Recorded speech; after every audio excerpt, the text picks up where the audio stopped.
Welcome to the Essence of the Soul, a safe haven for all souls. My name is Linda. And my name is Paris, and welcome to our episode on superstitions and spiritual beliefs.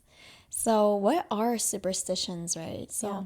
Superstitions are beliefs or particular events that happen in a way where it can't be explained. Oftentimes, it's like just things that like people have like experienced throughout the years, and they'll like pass it down saying like, okay, you can't do this, or don't do this, or this will happen. And there's not really any science beliefs behind it. Scientific beliefs, yes. Yeah, there's not really scientific beliefs behind it. So a lot of times it's just like take it with a grain of salt, but like don't test your luck too, because it can happen to you. Yeah. And there's lots of Hmong superstitions in particular, I feel like we kind of grew up with like learning a few of them. And I know I did when I was younger, like I would hear certain things from like either, my parents or, grandmas, grandpas, whoever it is, right? Like just saying, don't do this or don't do that. And there was never like, for me growing up, there was never like a true explanation of why. You just knew that like you shouldn't do that, And they were pretty serious about it, to the point it's like you get scared as a kid too, like, okay, like I'm not gonna do it. Yeah. Unless you were like, rebellious. Right. And you wanted to try your luck. Which I wasn't. I think because when I was younger too, I was always I was like slightly very spiritual as a kid too. Yeah. That I was like, like I believe that, if this is what they said, then I'm not going to do it, know? Yeah, I come from a very spiritual background too. Yeah. My family, they're all very spiritual. So I did believe in that stuff, and people would talk about their own stories too. So I'm like, oh, what? Like that happened to you? Okay, like I'm not going to do it. So we could just kind of go into like, a few of like the bullet points that we kind of put down of like what we've heard and what we believe too for superstitions. And the number one thing that comes up is the one Hmong people always talk about is don't point at the moon or it'll cut your ear off. Yeah. And actually this is pretty common in most like Asian cultures too. I know that a few Asian cultures that are not Hmong, like they have heard the same exact superstition.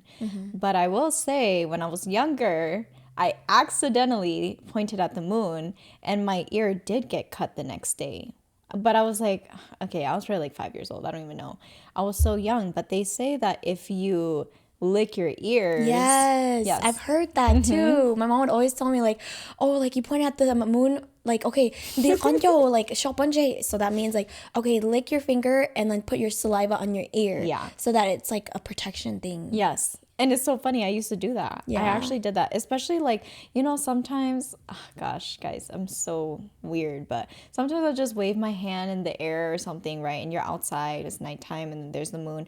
And then you're like, oh, shoot, did I accidentally like point at it by like moving my hand? Like my finger was pointing that way. Anyways, I used to think I was a really overthinker about stuff like that back then. But, and it was actually because, like I said, I actually got my ear cut. So I was like, I woke up the next day, I'm like, oh, Dad, like my ear's cut, like actually hurts. And he goes, oh, what? How? I was like, because I point at the moon. I remember that made my dad laugh so hard as a kid. He's like, that's so funny. He's like, oh, I told you not to point at the moon. But it's, I mean, it's happened to me. So I know some of you guys too have like shared with me before, like, like my ear also got cut before. And that's why I'm like, I feel like this is one of those superstitions that's actually kind of true, know, but it is like that one where you kind of test your luck too. So yeah. And I was just telling Paris this earlier too, that sometimes superstitions, it is like up to your belief and your faith too. Yeah. So if you have those beliefs, then most likely it will happen to you. Right. Whereas like, okay, like, if you're not really coming from that type of like background or culture, it probably won't affect you in that way. Exactly. And belief and intention is everything. I mean, that goes for everything, even superstitions, you truly believe in something, it might just happen. But if you don't believe in it, it probably won't happen, most likely. Okay. So, that's one of them. The next one that is really well known too is the whistling or like snapping your fingers at night. Yeah. So this is like a big thing, because the older generation, they used to always say like, oh, don't whistle at night because you can attract things and they can follow you back home. And I've heard too though, like if you whistle at night, it means that they can see you, and it's kind of like you're making yourself known almost. And I've heard also for whistling and okay, like I'm not sure 100% about snapping, but it's like some people don't even know how to whistle or snap. I'm somebody, I don't know how to whistle at all. My whole entire life, I've always tried to learn and I never could. Like, I remember back then my grandma tried to teach me, she taught me everything, but I couldn't do it. Like, I would pretend to do it, and I was truly never learning how to do it. And I didn't know why. I could never do it. So I had learned recently from one of my cousin-in-laws, like she was like, so there's a reason why you can't whistle. They took that ability from you because some people are just not able to. Like, you just cannot be able to do that, So that's why some people, like, you might not have the ability to whistle or you might not have the ability to snap your fingers. I know people who can't snap either. And there's a reason behind it, which is it's very spiritual, which is like we said, you could be seen easily. And I think that's why sometimes they take those abilities away from you for like further protection or safety. Yeah, I can see that. But yeah, I'm not able to whistle and I've never been able to. So it's okay. It's for your protection. Yeah, exactly. Yeah, but I feel that though. Like if I do, it's like very little. Like, right. It's like nothing. Yeah. Yeah, another like Hmong superstition is woman's breast milk. So they often say, oh, don't drink like, your mom's breast milk or your woman's breast milk, like when you're like grown up already, you're an adult already, because there's like a story behind it too. It is more spiritual. So like I forgot like the actual term for this god, but it's like the lightning or like thunder god, where like if you drink that woman's milk, they can like, punish you by like striking you with lightning. And it's funny because this kind of ties into like shamanism too, where if you have like the Saw-ning, that's what it's called, like the lightning like spirit guide, like shaman lineage, you can use breast milk and you can like drink it, but that's only for like your spiritual like healings. Whereas like if you don't have that, then you can get punished for it. They use breast milk to what's it called, to manifest or like to invoke the lightning god during their spiritual practices in shamanism. That's very interesting. And you know what's funny is I've always heard it. I've never tried it. But I guess it's one of those like superstitions that I've never truly like did research on or like actually asked somebody about. So that's very interesting. Yeah, I actually just learned about the shaman part this year. It's really interesting because like like some shamans, they love like pregnant women because they'll go and ask them for like breast milk. It's like, oh hey, like can I borrow your breast milk for like my shaman healing services? That's right. Huh, interesting. Yeah. And then there are like a lot of like clan type of like superstitions too within like the Hmong clans, like your last name, which clan you come from. Specifically for Yangs, they can't eat heart. So like animal hearts. And there is actually a story behind this that I just learned recently. I've heard it from, a relative and like here and there too, but I don't know if like the story actually goes specifically like this, but it's kind of like along the lines of like back in the old days, right? They were very poor. And so like, Asians and Hmong people, this is why we eat every single part of the animal, because we're poor and we can't afford to just like waste, meat that can be edible. Right. And so, there was a time when a Hmong family, they did like a event or something, and they killed like a cow and they boiled like maybe like a couple cows or something. I don't know. But there was like there was 2 hearts that they were boiling in a pot. And during this time, like, people were kind of like going, in and out. And like, when you're boiling, you're cooking, like you just kind of leave it on the stove, right? Right. But there was a specific family that had a son who was mentally disabled. And he was sitting by the stove. And so like when the people came to check on the stove to see if like the heart was done boiling, they saw that only one of the hearts was like in the pot. And so they were like, oh, like what happened to the other heart? did like, you know, the mentally disabled like boy like eat it already? And so they were blaming him for it. And like, you know, of course he can't stand up for himself because he can't speak, and he's not like, you know, there fully. And so they blamed it on him, and his father actually happened to be a very aggressive and very like narcissistic person, very like, you know, dominant and like just like really mean, short-tempered. And so he got mad at his son. And he was like, "Oh, why did you eat the heart, blah blah," like, and the guy, like the boy didn't know how to like, you know, say anything. So he's just like, you know, what the heck is going on? And the dad ends up taking the son outside, and he's so mad that he kills his son. What? Yeah. So he killed his son because he thought that his son ate the heart. And so then he killed his son, goes back inside, and like everyone's just like, "Oh my gosh, haha," like laughing it off. Like, "Oh my gosh, yeah, he's so stupid. Like he probably ate the heart." And then later on, the father's sister, the aunt, comes and like is like upset and mad, like, "Oh, like what are you guys laughing about? Like, why is my nephew over there dead? Like, what is going on? What happened?"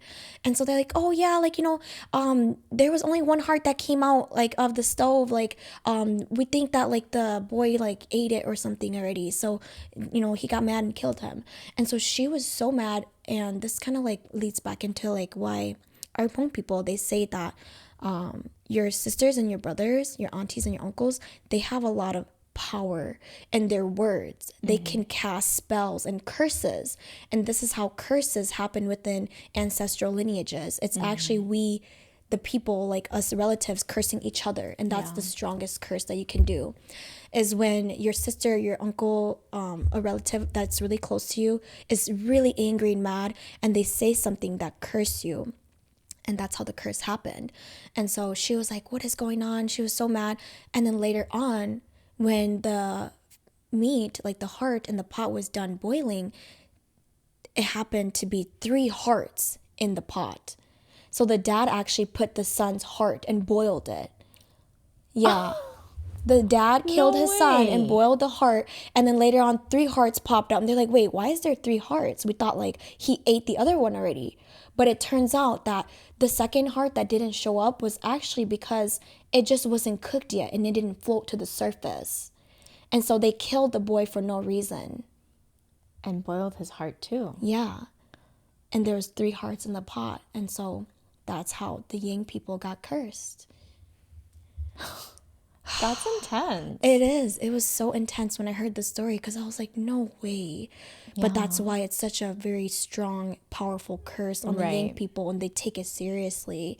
But I do know that for some Yang specifically, it's mainly just the guys that don't eat it. Like the girls, they say like they can still eat it. But it makes sense because the guy was the one that killed his son. I think it also kind of depends on like your family too, because I've heard the same thing for like Vang people in their situation, you know, whereas like some families, they only say it's the guys, but some families, they're like, no, guys and girls, like everybody, anybody who is a Vang, you know? Yeah. And wow, that's such a crazy, intense story. My mom is actually a Yang, so she does not eat heart. And my whole family, like my mom's side, obviously, they're all Yang. So, you know, it's interesting though, because as these stories have passed on for so many years, you don't even know like 100% of the clans, right? The Yang clans, and the people who have the last name of Yang, if they still follow this type of superstition, I guess, or story, the curse, right?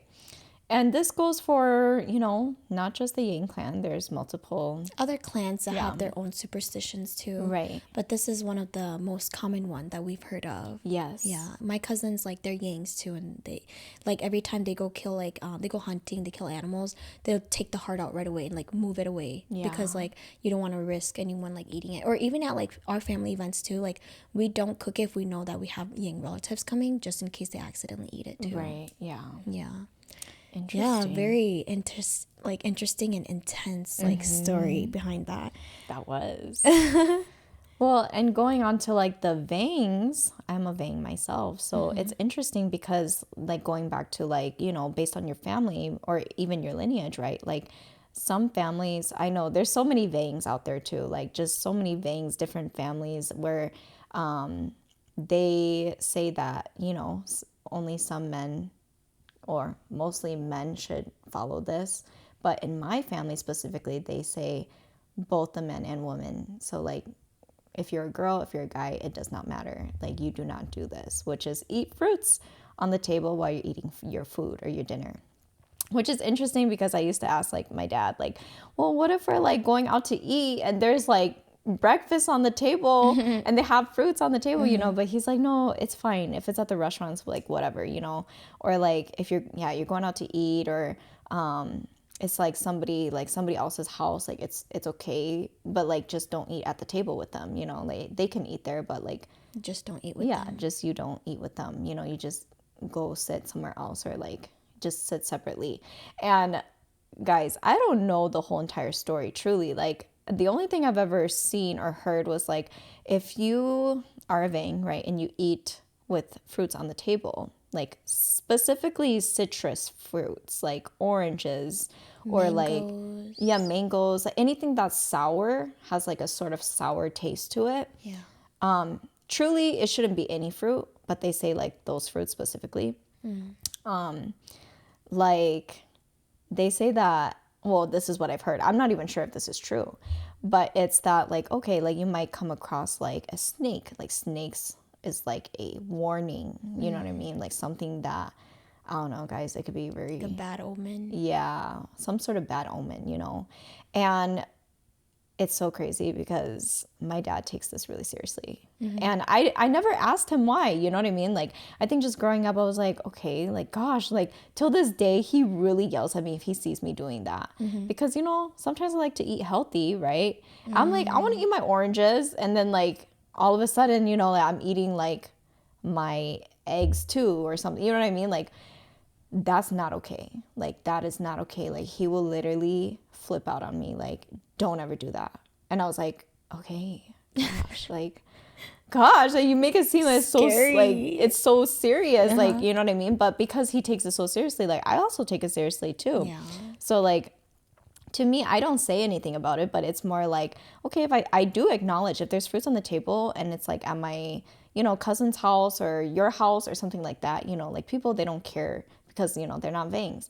But to me, like, I'm like, I'm not gonna sit there and eat there. Like, I acknowledge it, but I won't announce it to everybody. You know what I mean? I'll just be like, okay, I'm gonna go sit over here. Like, it's okay. Yeah. But, and there are some Vangs, like I've talked to like multiple Vang people where they're like, I never followed that, you know, like, yeah, my parents told me that, but I don't care. I'm still gonna do it, you know, which I'm like, it's fine. Like, whatever, that's your own personal belief, your own personal thing that you want to do. But just for me, you know, specifically, like, I don't eat with fruits on the table, and neither does my siblings or my parents. So, or just like my family members, you know what I mean? So it's like, I don't know. I think it's just because you grew up learning that, you knew that. So it's just, I don't know. Just something follow. It's engraved in your head. Yeah. And actually, a random one that just came through in my head right now was that, guys, I don't even know if this is true, but you know, like the chicken wing, right? And then like the fingertip. The tip of the wing, yeah. Yes, that part. I don't know if you guys have heard this before. I don't know, my grandma made this up, okay?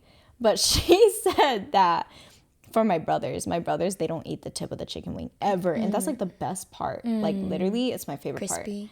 Yes. And she said that if you eat that part, you will not get married. What? So my brothers, they never ate it. Wow, I've never heard of that. And they still never eat it. They're so funny because what they do is, like, my oldest brother, he's like, here, give this part to my daughter.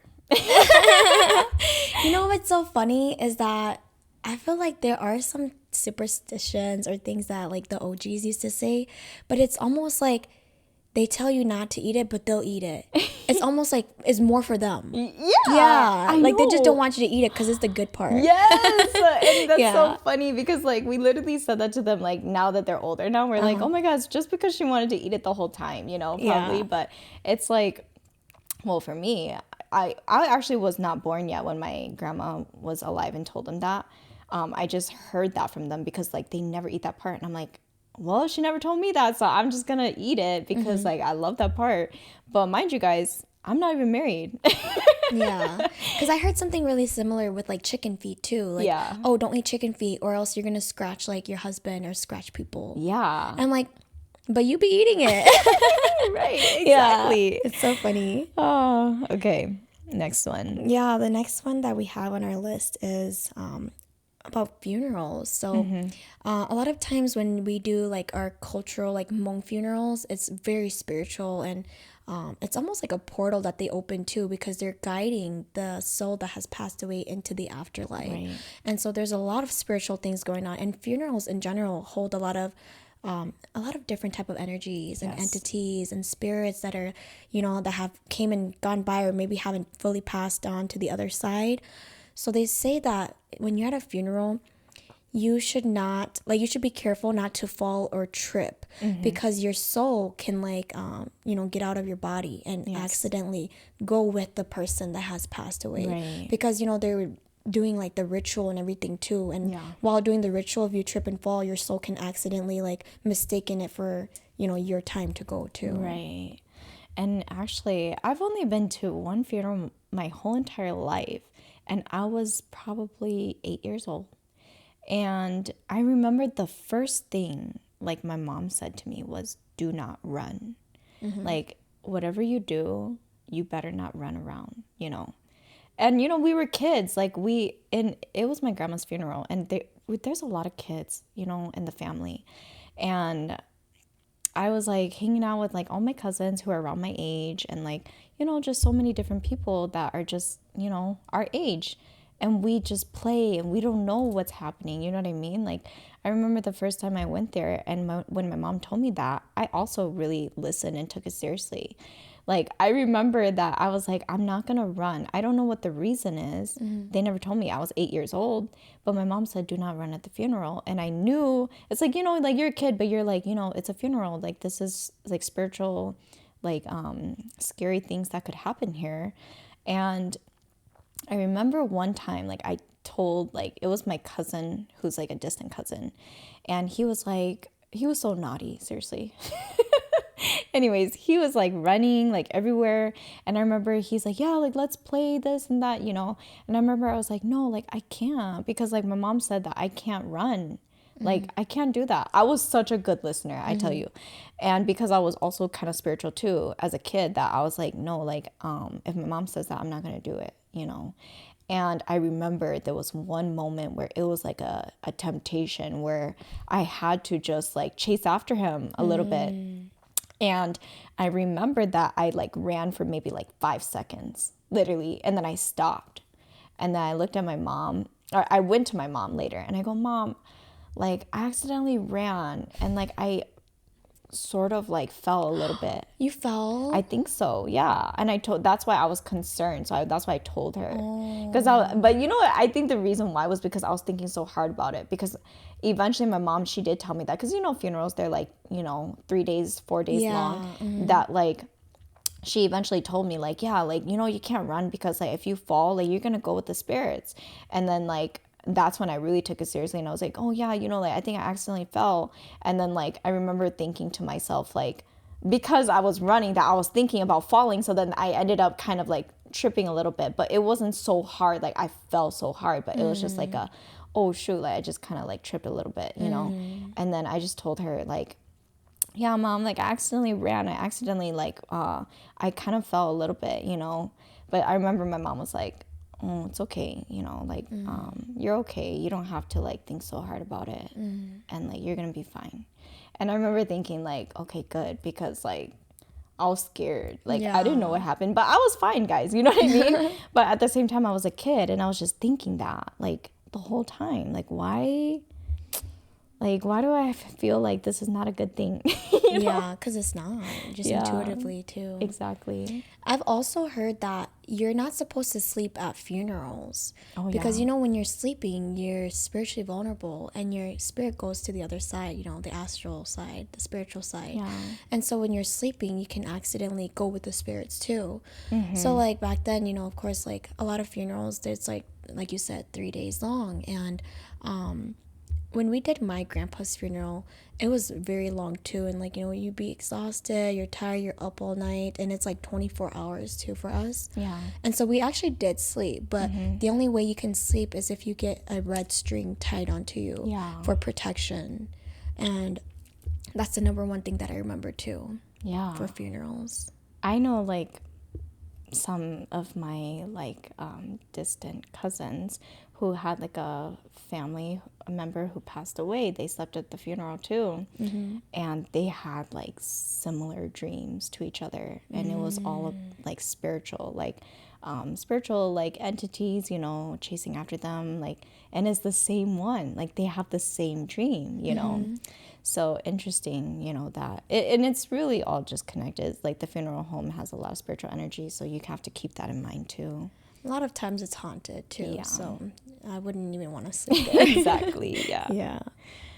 Okay, so that one was more of like a spiritual one, but the next one it's more of like a superstition where we've heard a lot of times where they say you shouldn't have sex in the car or else your car will break down. And this one is super funny because like I used to always wonder like, oh, like is that actually true? Like, will it actually break down? Or do they just say that so that you don't go out and like do like naughty stuff outside, you know? But I do believe it. Well, okay, I say this because I've tried. The honesty. I'm just saying it so that you guys don't go and do it. But I'm like, okay, I mean, I don't know if it's like, maybe like if you take advantage of it too much.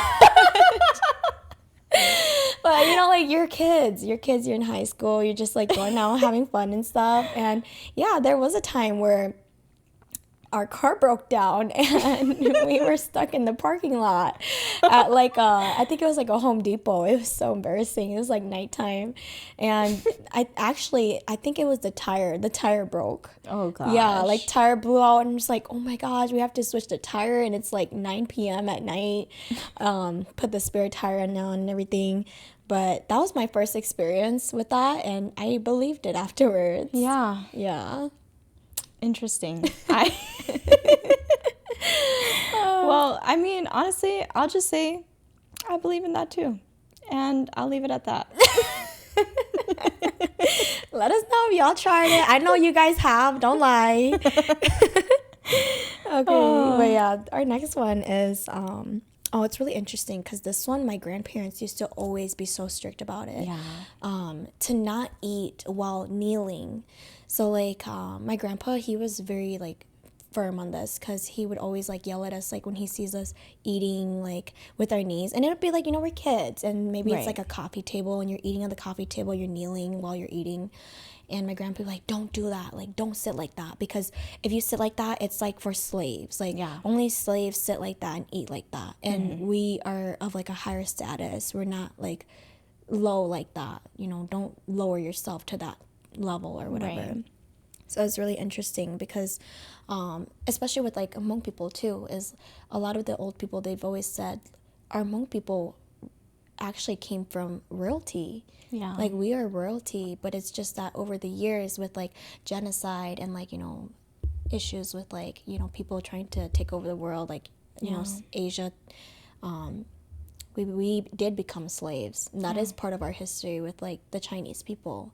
And that's why like our Hmong people are so against it, because they're like, yeah, like we're not slaves. We were forced to be, but like we're not that, and we are royalty. It's so interesting because like as kids, right? Yeah, like you said, like sometimes we just eat on our knees and we don't think anything. I do remember when I did that. I actually did that a lot. Like, I don't know why, but you know, I was a little comfortable girl. as a kid. Yeah. And I do remember the first time I got yelled at for that, which was so weird. Like I was so confused. My mom, I remember, because we sat right next to each other, and she would always try to like feed me veggies, and I hated veggies, literally. And I remember specifically eating broccoli that I hated, and I was forced to eat it, and I was sitting on my knees, and I was just like kind of playing around a little bit, like just on my knees. And then she was like, don't ever eat with your knees like that, you know? And I was like, Oh my God, I really got yelled at, guys. I really grew up getting yelled at about stuff like this. And I was like, okay, like I remember I was just doing it, but I kept thinking like, why? Like, why do you keep saying that? You know, like, is there something, like something gonna happen to me? Like, I remember I kept thinking like, is something gonna happen to me? Because like you make it sound like as if like it's a bad thing or a bad omen, you know, where like you sit on your knees and you eat, then that means that like you might get like, I don't know, something spiritual might happen to you. I don't know. It was more of like, it's more of a spiritual belief than a superstition, I would say. Right. And there is a saying behind it too that a lot of like the old people used to say in Hmong.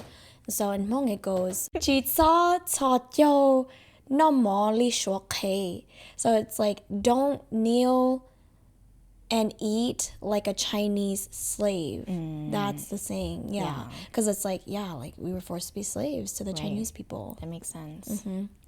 Yeah, that was interesting. Yeah. So the next one, we go into a little bit about like animals. So like snakes, I talked a little bit about for like the Vangs.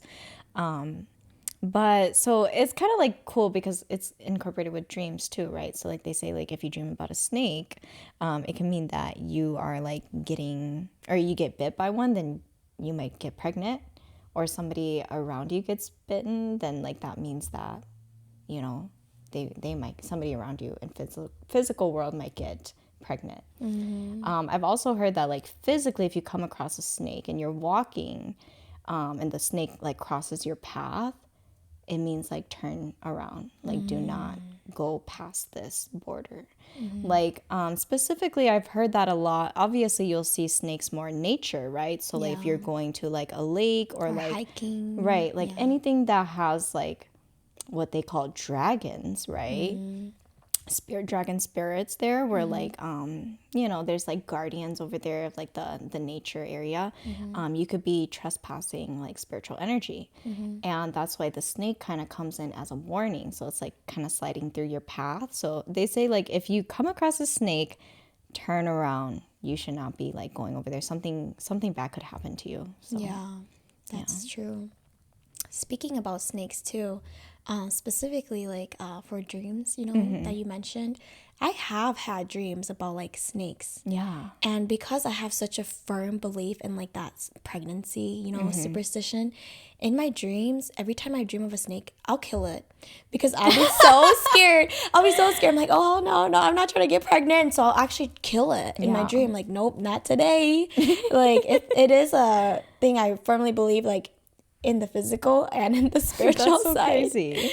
Yeah, but going into like the nature too, a lot of times nature, like bodies of water, these places, they have guardians. Yeah. And that's why these areas can be so beautiful, right? Because the guardians take care of it. Right. They say if like you go to a place and it looks very like unkept, very muggy, it's like, you know, very eerie. A lot of times those places don't have guardians. Yeah. So don't go there. Like run, because there could be a lot of like bad stuff, entities and spiritual stuff there. Exactly. Because the spiritual and the physical is very connected, truly. Yeah, that's very interesting. Yeah, specifically for nature, right? Like in the forest and stuff, they often say that the largest tree there is actually the guardian. Yeah.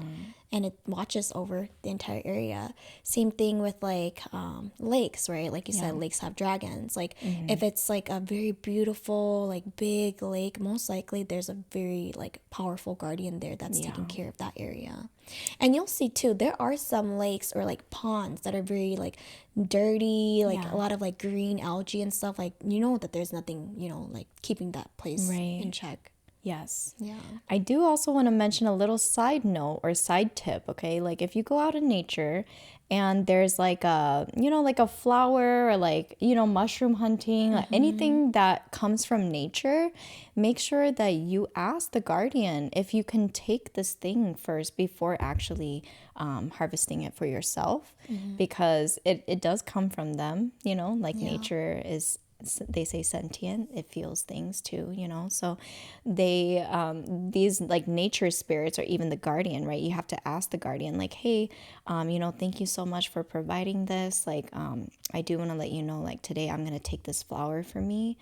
Like, thank you so much, you know, and just like ask the guardian for permission. You have to ask them for permission before taking anything, you know. Yes. And that's a very deep, like, spiritual way of thinking, because a lot of times we take a lot from nature, right? That's not ours, but yes, it is free, you know what I mean? But at the same time, like, nature has spirits, you know. They are spirits. Trees are spirits. That's the guardian, like you said, you know. So water, everything in nature, you know what I'm saying? So yeah, just a little tip. That's true. Like, always ask for permission and be grateful, give thanks. And like you said too, like, everything has a spirit. So it's like, that's why we ask for permission, is because if you don't ask for permission and you take that, it can, like, you know, affect its health. It will, like, you know, take longer for it to heal or like recover from it, because it's like, you know, like, what happened? Like, all of a sudden, like, my arm just like got taken. It's like, you know, a mushroom, right? Exactly. Yeah. So it's really important to be aware and like live in a way where you give respect to everything around you. Yes, 100%. One thing I did want to add too for there's a lot for nature, because I am really connected to nature too. Yeah. They say that you know, like, a lot of times there's like lakes and stuff, people will like skip rocks. Yeah. I didn't know this before, but they actually say you shouldn't like skip rocks in lakes or like rivers and bodies of water. Why? Because you're disturbing the guardians and the spirits there, and you can like get like punished, or like they can like try to, like, you know, do something to you because you're disturbing their home and their peace. Well, that's probably why I don't know how to skip rocks.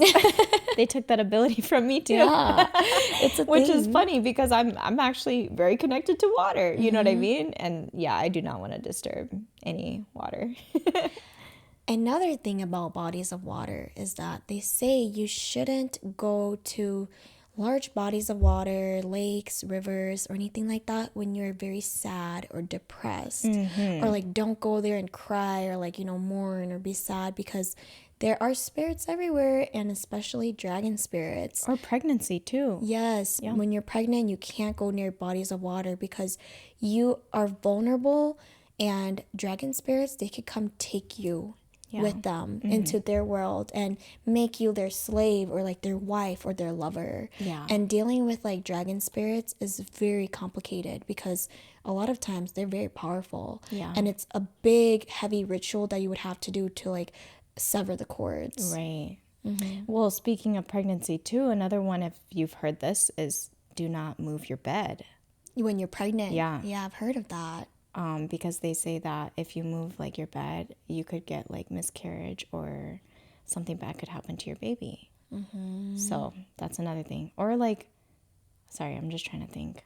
Anyways, whatever. But that was one. Yeah. That is one. A lot of times, some people even suggest you to, they call it like kude, which is like getting like a cup of water and like covering it under your bed or something. It's like a ritual where you protect your spiritual side. You're hiding your spirit from the other side during pregnancy, so that you're not vulnerable to things, or like you're not prone to getting a miscarriage too. Yes. And the thing about pregnancy too is that, like, you have to realize, like, as a woman, you are carrying a child through a portal. You know what I mean? You're very vulnerable now, because this child has access from spiritual to physical, and you carry life. And you're like a living portal, basically. Yes, that is like easy access portal. So that's why, like, you should avoid certain things during pregnancy as well. So they say even like tarot readings, like anything that has to do with spiritual, like looking into yourself during pregnancy, you cannot look into any pregnant people, because they are so prone to, you know, they have a portal literally right there. So anything can come in or out. So yeah. Exactly. All right. I guess moving on to like another dream one, which is poop. Very common, right? Some people, we dream about pooping, or like we have like poop in our hands, poop on, yeah. I've heard that that means money's coming, or like you might be financially like successful, you know. So. I love those dreams. Me too. Like, oh, I wake up and like in your dream it's so disgusting, right? And I like always tell myself like, hey, don't wash it off, because if you wake up and you realize like in your dream you got poop on you but you washed it off, it's like you got this money but you went and spent it all. Type of thing. Yeah, true. It's really interesting. Yeah, but vice versa, on the other hand, when you dream about getting money, that's actually bad. Yeah, it's like it's some sort of baggage or like something bad that is happening, right. Or like it could be illness too.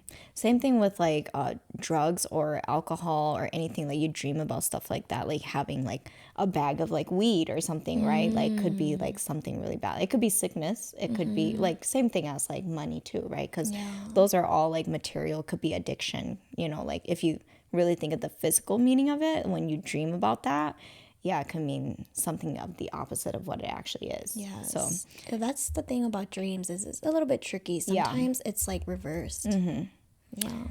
So another really cool spiritual belief this year, 2024, you guys may or may not have heard us say this. We say this, you know, kind of like in person a lot too, but 2024 is actually not the greatest year to get married. And they say that this year, and when I say get married, I mean like actually signing papers, like actually spiritually getting married to one another and like really tying yourself to each other. Like contract. Yes. Because, you know, you could get proposed to this year, but you could get married next year. You know what I mean? Yeah. Like fiance. Like legal paperwork. Right. Next But year. like legal stuff, like spiritually tied to each other, then, you know, they say it's not the best year. And the reason is because of the number 8, which is 2024, 2 + 2 + 4 = 8. And this number actually rules women, okay? Like in relationships and marriage, like the woman is usually, they say, overpowered. The one who is more powerful, actually, overpowering the man in the relationship. And the number 8 is not about balance, really. You know, it's like, it's about power and karma. So if one side dominates the other, then it's not going to be a healthy or balanced relationship. And, you know, unless the man is just as powerful, then they could possibly cancel each other out in that way. But the truth is, like, imagine one powerful. It can get very, clash. Destructive. So 8 is also known to represent the widow. And they say that like it's more prone for you to like lose, you know, your partner easily in a sense. It doesn't have to mean death, or it doesn't have to mean like things like that. But they say, like the year 2024, you know, like one will dominate the other, meaning that eventually in the future, as specifically a woman, you could be prone to be more like a widow. That's what they say. So interesting. Yeah, it's just an interesting thing. But if you got married this year, it's 2024, you know, don't think so hard. But it's just based on numerology and kind of just like the karma of what this year has brought, which is this year, the year 8 is not about relationships. It is not good for relationships. It's more good for money, financial abundance, and career success, business, you know, versus relationships, marriage, things like that. Because like I said, it's too powerful that it just doesn't work in this field of things. Like relationships, it's not really going to work as well. So if we look at the number 6, right, like 2022, 2 + 2 + 2 = 6, then 6 is more like balance. That's why even in like Hmong marriage, right, like there's people, like you see like the older generation, like they will pick and choose certain dates to get married on. Like I know a lot of people, their weddings are always on like 6s. It's very interesting. And I didn't even realize this.